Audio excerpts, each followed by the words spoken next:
wo sórí tó bá jẹ́ kẹ́nìkan fi mentality equal right mentality tó bá jẹ́ kán kó sí ẹ lọ́pọlọ ó kàn máa lose flat ni gbogbo mentality yẹn irọ́ ni o kò sí equal right kankan níbi kankan ntọ́kùnrin lè ṣe obìnrin ò lè ṣe é tó bá jẹ́ kí yẹn wẹ̀ lórí àbí bóyá sàtífíkẹ́ẹ̀tì kan tó gbà ń bì kan ló wá fi sọ́ọ́rù ọpọlọ ló wá rò pé tó náà ti sọ fún ọ pé kinní kan ìwọ nìkan ló wá jókòó ló wá misbehave ó kàn máa lose flat ni ọlọ́run gbọ́ lọ́ọ́ béèrè gbogbo tíọ́rì ń táwa náà kó sórí ní gbogbo ìgbà táwa yọ̀ǹgà yẹn tó ń sọ pé kinní kan what a man can do a woman can better yẹn religion go help matter kò sí equal right níbì kankan èyí téèyàn kan ṣe tíwọ náà ló fẹ́ ṣe tiẹ̀ padà na you go lose ṣó ti gbọ́ ọkọ ẹ ló fẹ́ ìwọ kọ́ ló fẹ́ òun ló fẹ́ ìwọ òun ló gbé ẹ sílé ìwọ kọ́ ló gbé ọkọ sílé ṣó ti gbọ́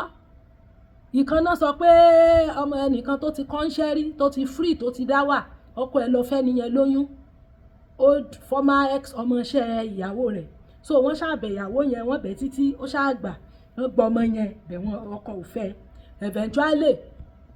òun náà wá lọ bá present ọmọọṣẹ́ ọkọ sùn ọmọọṣẹ́ tọkọ sì ń kọ́ṣẹ́ lọ́wọ́ lòun náà wá lọ bá sùn pé òun fẹ́ kọ́kọ́ fíìlì bóun náà ṣe fíìlì nígbà títí ẹ̀ I'm telling you wọ́n ti lé jáde nísìn ṣé yóò wá gbà ni sọkọ ó gbà kó mọ bọ́mọṣẹ́ òun sùn kó dẹ̀ sì wà nínú ilé òun ni ṣé wọ́n ló fọ́kọ ni àbọ́kọ ló fẹ́ ọkọ ló fẹ́ wá nínú ilé ó lè lé ẹ jáde ńlé má tan ra ẹ jẹ sórí gbogbo àwọn ẹlẹ́sìn tán ń gun púpìtì tán ń purọ́ fún wọn ń purọ́ ni gbogbo tán ń pèsè àwọn obìnrin yẹn sórí ọmọ tó máa fẹ́ pásítọ̀ ọmọ mi pásítọ̀ wọn náà burú jù bá ṣe pèsè wọn lórí pẹpẹ wọn pèsè wọn torí wípé ọkọ ti mọ̀ pé tóun ò bá pèsè wọn orí burúkú ìyà ló máa jẹ tóun bá délé irọ́ náà máa pa tó bá jẹ́ kí gbogbo mẹ́sẹ̀jì yẹn wọ orí ẹ tó bá débi practical ó máa mọ̀ pé practical yàtọ̀ sí theory ṣé o ti gbá mi kò sí 50-50 bí kankan wọn ò lè ṣe ilé ìfún ọ lórí pẹpẹ èmi tí mo lè sọ fún ọ ni mo ń sọ yìí mo lọ wu ìwà òfò kankan ẹ ṣe kí wọ́n má wà tọ́jú wọn ni ṣáà ti sọ ń bì wípé kọkùnrin má tọ́jú obìnrin àti sọ fún ọ káyé obìnrin náà wá gbogbo sẹ́tọ̀ bá ṣe orí obìnrin lọ máa ná sí ọ̀tọ̀ nìyẹn ṣùgbọ́n kó rò wípé kínní ọkùnrin ní ìsìn tó bá fẹ́ yàwó gbogbo owó rojọ́ tó bá yá àdàkẹ́ ni ṣé wọ́n lè wà nílé ọkọ kan kó wá lọ fọ́kọ kejì kẹwàá jọmọ́ ṣe babálé àti bàbá wò nínú ilé ṣé ẹ lè ṣe babálé àti bàbá wò bẹ́ẹ̀ ọkùnrin lè ṣe ìyálé àti ìyàwó ó lè ṣe tó bá wù ọ́ jí ọmọ kúrọ́ tàn jẹ ó máa ti ọwọ́ bọ ojú báyìí ò ní rí omi kò sí equal right kankan wọ́n ń purọ́ ni wọ́n ń tàn á jẹ ni bẹ́yàn bá ní sàtífíkẹ́ẹ̀tì kan tó bá kéèyàn ọ̀pù bí kan bẹ́yàn bá lòun ò fi ọmọ ṣẹ́ sàtífíkẹ́ẹ̀tì ló mọ̀ sùn tì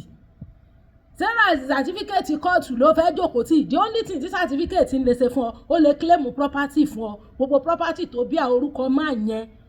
ó lè claim ọ̀fun ẹ̀ fún ọ máa ń fún bọ́là kan báyìí tí wọ́n ní pé ìyàwó rẹ̀ kọ́lẹ̀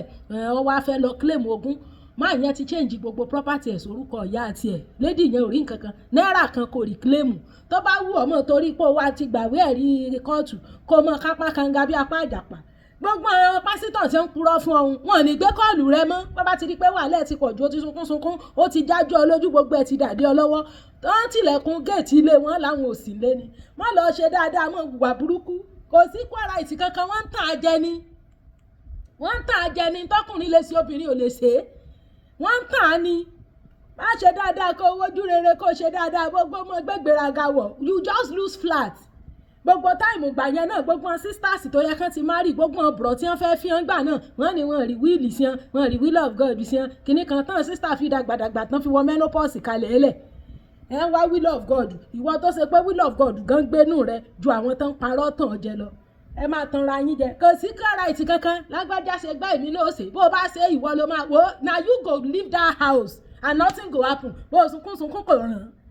kọ̀ọ̀rán kankan so it is better for you kó mọ́ lọ ṣìmọ̀ràn gbà tó bá lọ ṣìmọ̀ràn gbà tó yán kanda ha orí ẹ̀ wò ó bọ́ bá lùsì ẹ̀ báyìí ọ parí nù.